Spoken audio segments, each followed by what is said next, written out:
Hi Lala.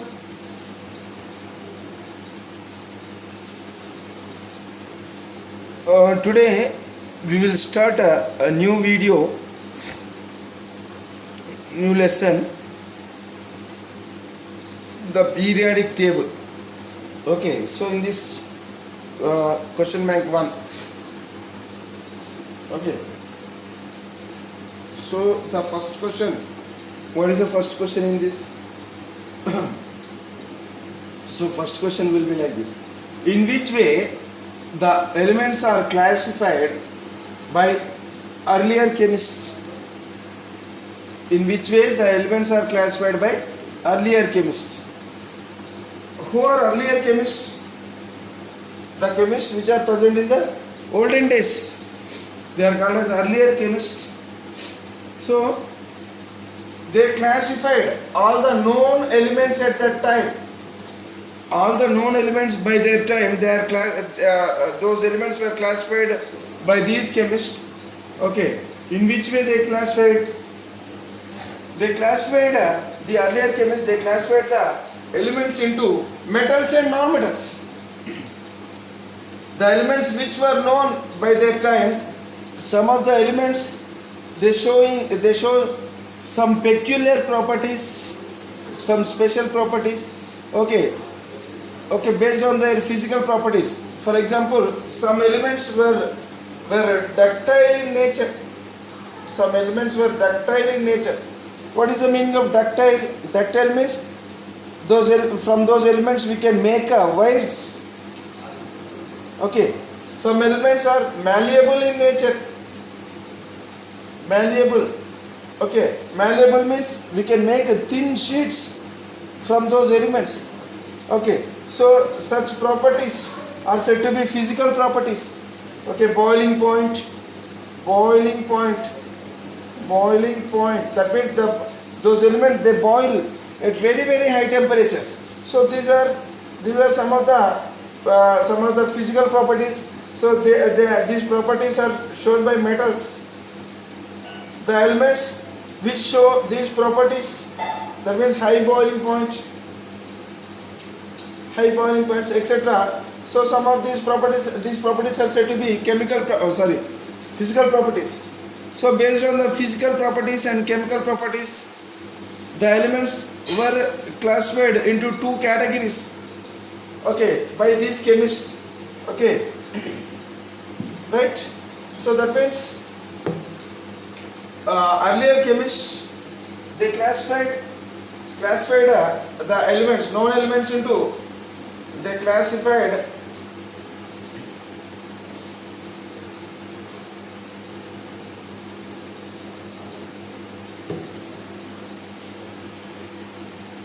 earlier chemists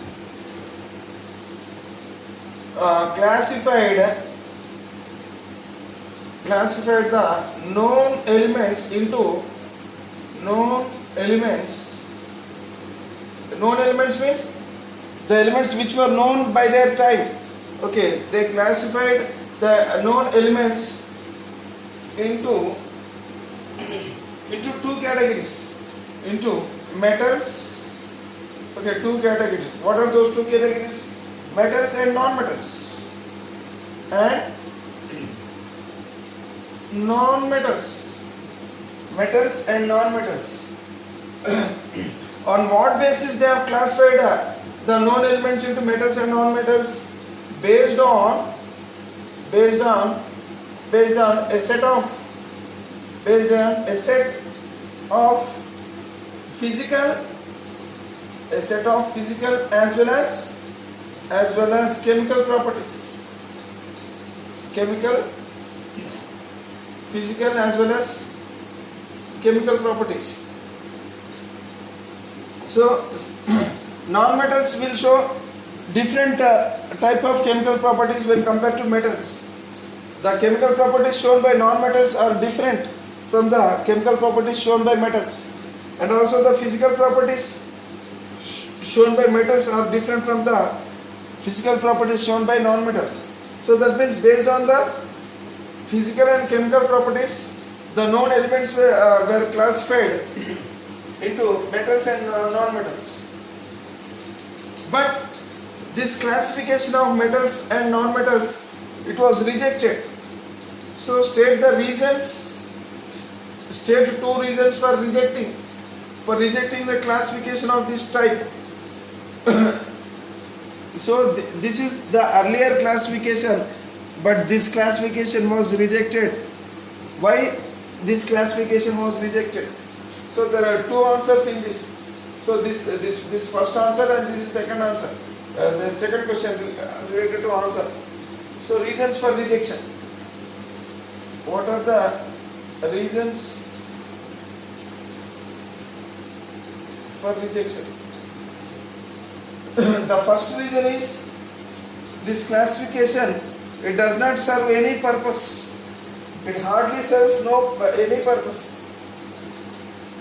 This classification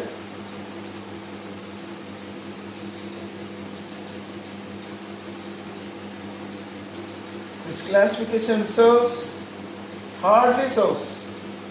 That means it does not serve, hardly serves any purpose. Hardly serves any purpose. That means it does not.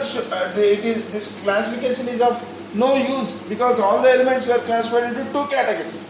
Either if the element is showing metallic property, then it is grouped under metals. If it is not showing metal property, then it is grouped under non-metals. Okay, so that means this classification hardly serves any purpose, as all the elements were classified into two categories. Elements were classified, or else were divided, were classified into two categories.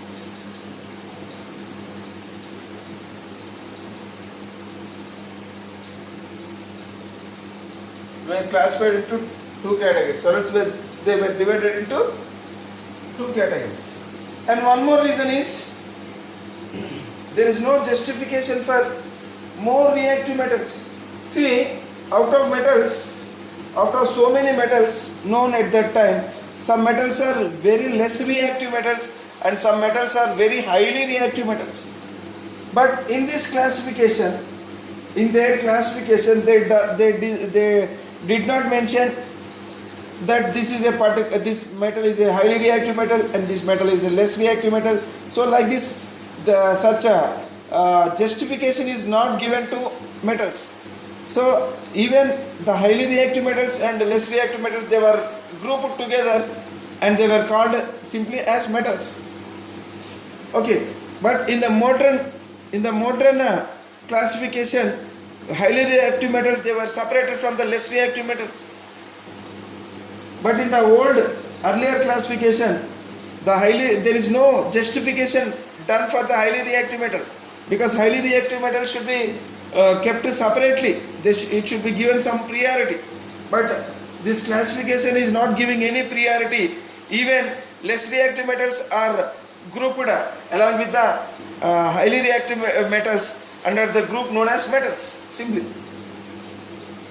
And also even non-metals also.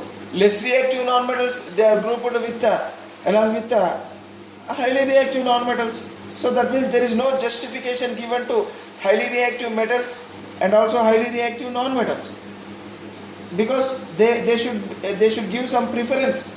But here in this old classification, that preference is not given for the highly reactive metals or else highly reactive non-metals. And also there are some elements which show both metallic and non-metallic nature.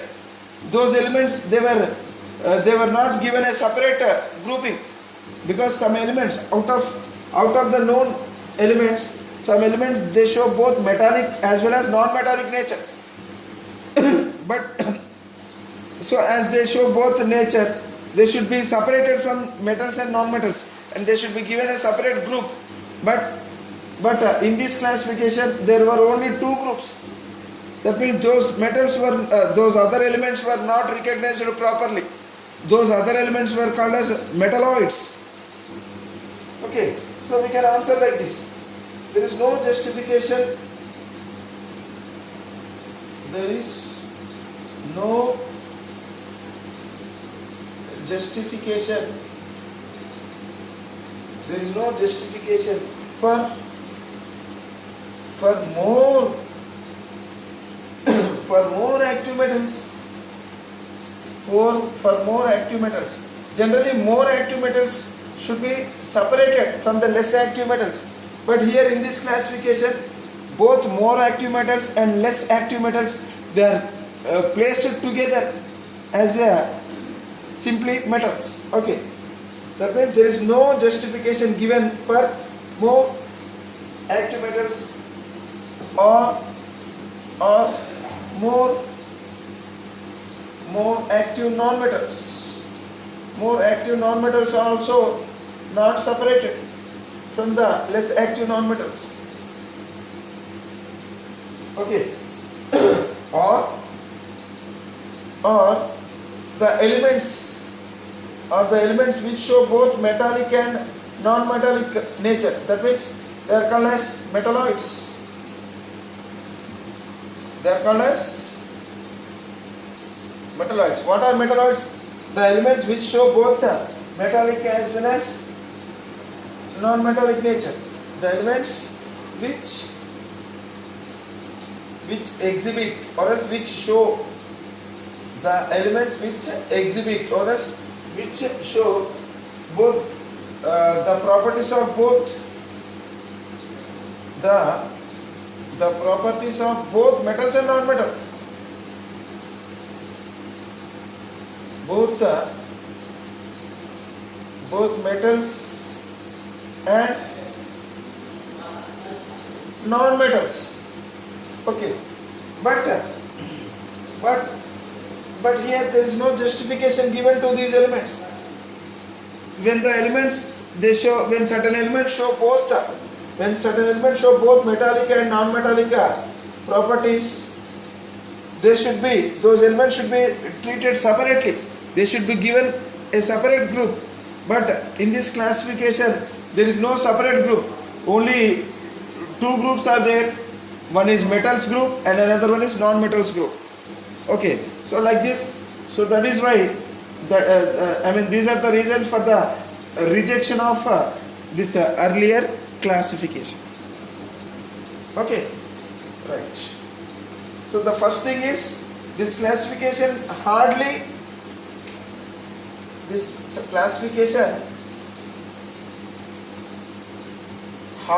serves any purpose. That means no need of such classification.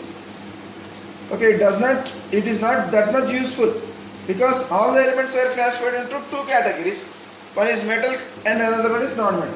So that is why this classification, it is not that much useful, because actually all the elements should be classified into many categories, because more active metals, they should be separated from the less active metals. More active non-metals should be separated from less active non-metals. That means, here if you keep on separating all these elements, so many groups are formed. Okay, but here only two groups are maintained by these earlier scientists. So that is why this classification is rejected. Right? Now we will learn the second question. What is second question? Second question, it is related to triads. What do you understand by the triad of elements? What is the meaning of triad? And what did you understand about the triads? Okay, name at least two triads. What do you understand by the triad of elements?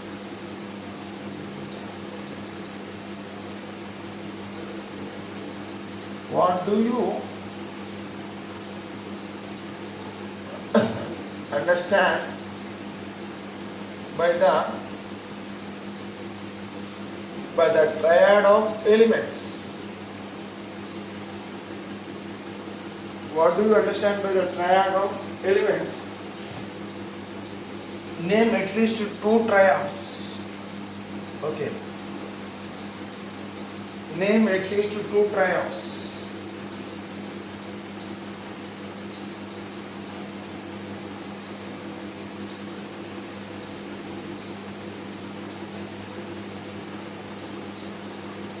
Okay, right.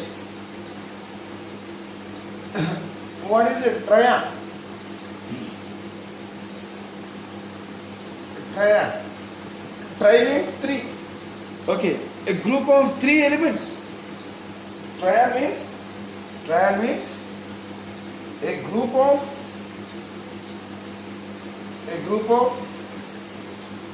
three elements. Okay, this all the three elements, they show similar chemical properties. Okay, they show similar chemical properties. All the three elements, a group of three elements having similar properties, similar chemical properties, and they are arranged. Okay, so in this triad, these three elements are arranged. These three elements are arranged in the increasing order of. They are arranged in the increasing order of atomic weights. Increasing order of atomic weights. Okay, all the three elements, they are arranged in the increasing order of their atomic weights, such that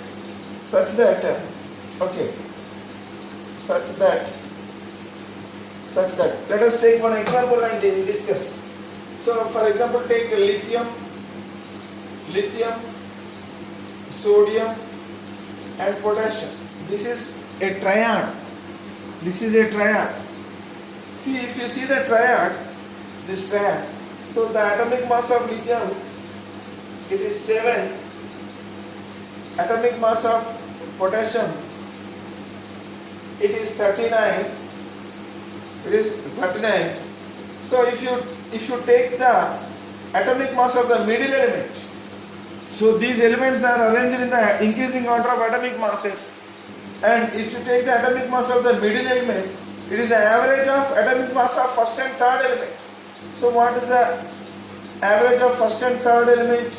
So the atomic mass of the middle element, it is nothing but the average of atomic mass of first and last element.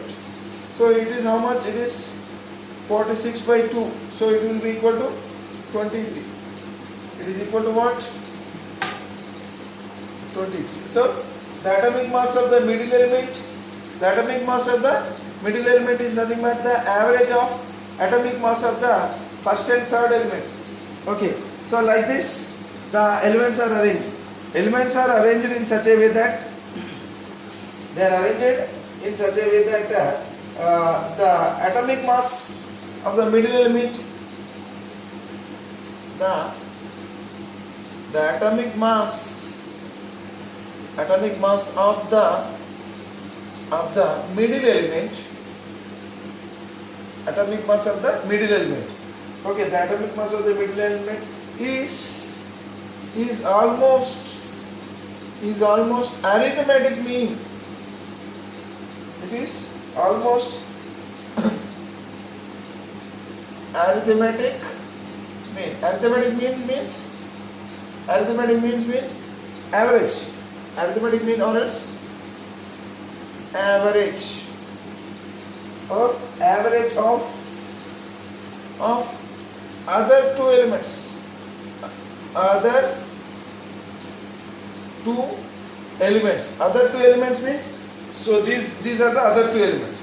So first elements and last element, other two elements. So like this,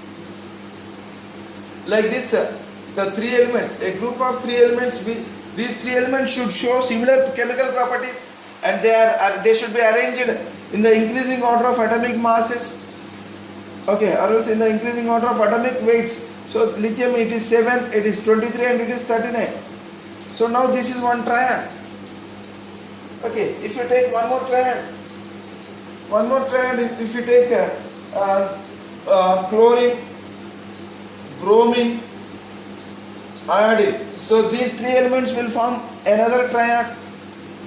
See, the chlorine, the atomic mass of chlorine, it is 35.5. It is 35.5, whereas iodine it is 127. So if you take average of these two, it will be nearly almost average. So it is nearly equal to 80. It is nearly equal to 80. Okay, so that means the atomic mass of the middle element, it is nothing but the arithmetic mean, almost arithmetic mean, or else almost average. So the atomic mass of this one is almost average of the first and last element. That means the other two elements in this triad. Okay, so this is second example and this is first example. So here the atomic mass of bromine, this is nothing but the average of atomic mass of chlorine and iodine. So like this. So if any three elements, if they are arranged in the increasing order of atomic masses and if they show similar chemical properties, and if the atomic mass of the middle element is average of first and last element, then those three elements are said to be a triad. Okay, then those three elements are said to be a triad. Triad. So now this is one example of triad. This is another example of triads. So what is triad? Triad is nothing but a group of three elements. And they should show similar chemical properties. So that is important. They should show, the lithium, sodium and potassium, they show similar chemical properties. In the same way, chlorine, bromine and iodine, these three elements will show similar chemical properties. And they should be arranged in increasing order of atomic masses. So chlorine mass is less than bromine mass is less than iodine mass. So like this. So increasing order of their atomic weights, and they are arranged in such a way that the atomic mass of the middle element is nothing but the average of the first and last element. So like this, the second question can be discussed. Right. So this is what, this is first question. This is second question. This is second question. Now let us learn the third answer. What is third question?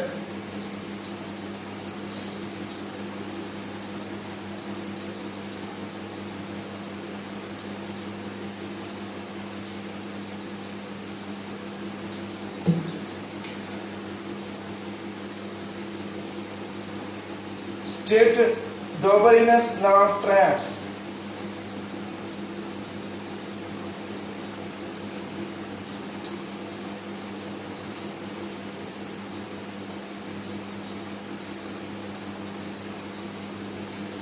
Dobereiner's law of triad.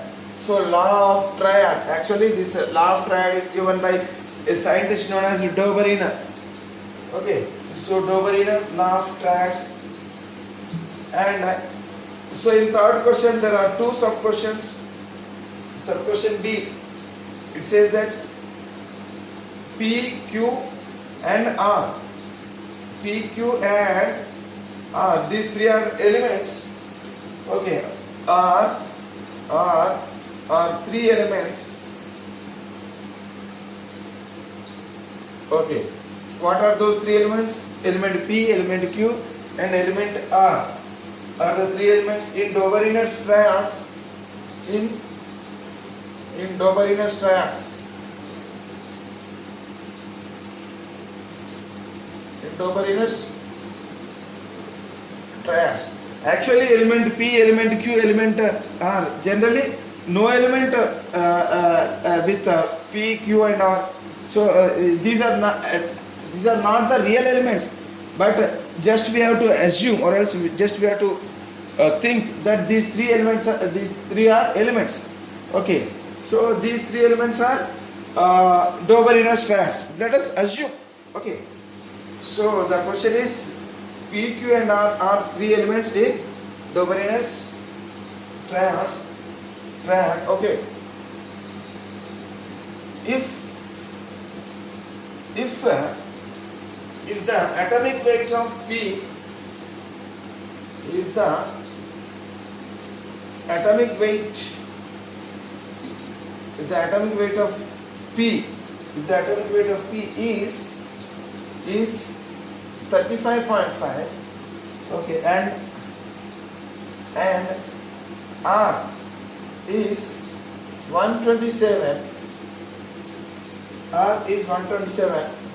okay, then calculate the atomic weight of Q, the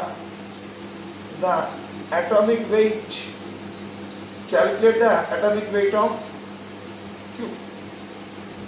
Okay, so this is the second question, second sub question of third question, right? So state Doberan's law of triad. Already we have discussed about this one, law of triads or else triad. So according to this law of triad, what is this triad? Triad means a group of three elements. The same thing, the same explanation which we have given in the second answer. So here also the same the same explanation you have to give. A triad means, triad is nothing but a group of three elements, a group of three elements which show similar chemical properties. Okay, a group of three elements which show similar chemical properties, and they are arranged. Okay, and they are arranged in the increasing order of, okay, arranged in the increasing order of what? Increasing order of their atomic weights. Increasing order of their atomic weights. Okay, in such a way that they are arranged in such a way that in what way? In such a way that the atomic mass of the middle element, atomic mass of the middle element, the atomic mass of the middle element is the average.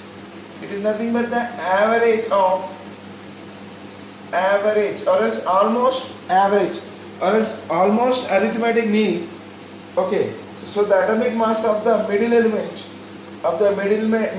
is the average of atomic masses.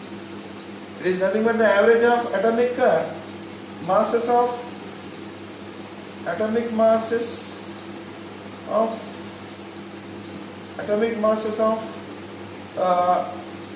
the first and last element. The first and last means third element. The first and third elements. So like this, the law of triad can be defined.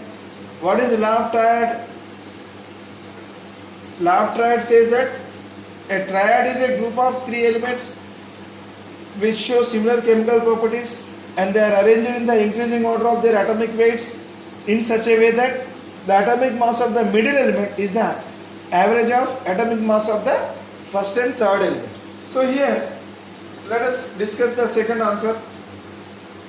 Answer B of the third question. So here three elements, P, Q and R. These three elements are Doberan's strands, it seems. Okay, so that means P, Q and R. So okay, so P atomic mass is 35.5, R atomic mass is 127. Then then we have to calculate the atomic mass of Q. What is atomic mass of Q? So how to find the atomic mass of Q? Simply by taking the average of first and third element. So that means atomic mass of Q, atomic mass of what? Of Q is equal to atomic mass of P plus atomic mass of R by 2. That means 35.5 plus 127, okay, by 2 divided by 2. Okay, so what do you get? So you will get the average of these two. So it will be around 162.5 by 2. So it will be around 81.25. So that means it is nearly equal to 80. Okay, it is nearly equal to 80, or else simply, so the answer is 81.25. So that is the atomic mass of Q. The atomic mass of Q, or else atomic weight of Q is 81.25. So in this way, so this is the answer. This is the answer for, this is the sorry.